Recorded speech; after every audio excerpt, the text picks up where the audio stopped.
Oggi siamo a Gorizia, nella Nizza austriaca, per un appellativo dato a questa città già da fine Ottocento per indicare un luogo privilegiato di vacanza da parte della nobiltà mitteleuropea, e questo almeno fino a tutta la Belle Époque. Siamo nel Duomo titolato ai santi Ilario e Taziano, sostanzialmente ricostruito dopo il primo conflitto mondiale, e noi andiamo giù in fondo alla navata destra a fianco del presbiterio per contemplare la cappella quattrocentesca di Santo Acazio, l'unico ambiente in questo luogo sacro ad aver conservato la sua essenza primigenia, antica.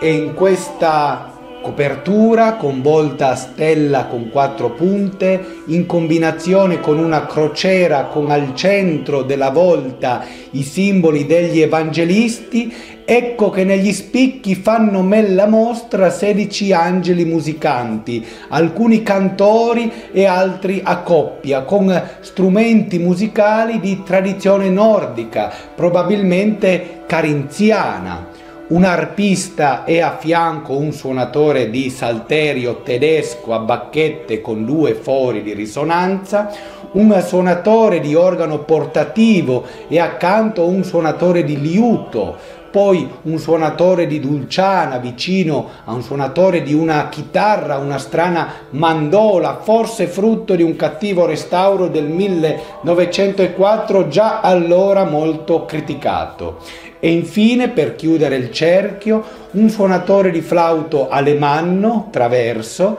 e vicino un suonatore di tamburo a fusto lungo, rosso. Musicanti nelle sezioni esterne di questa volta, mentre negli spicchi interni le voci angelicate.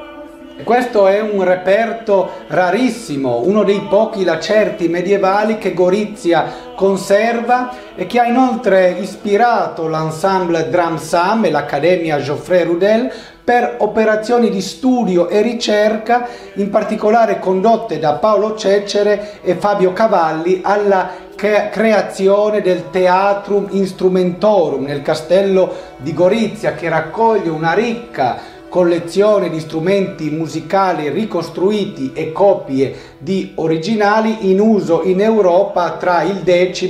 e il XVII secolo, per una esposizione musicale permanente tra le più apprezzate della regione.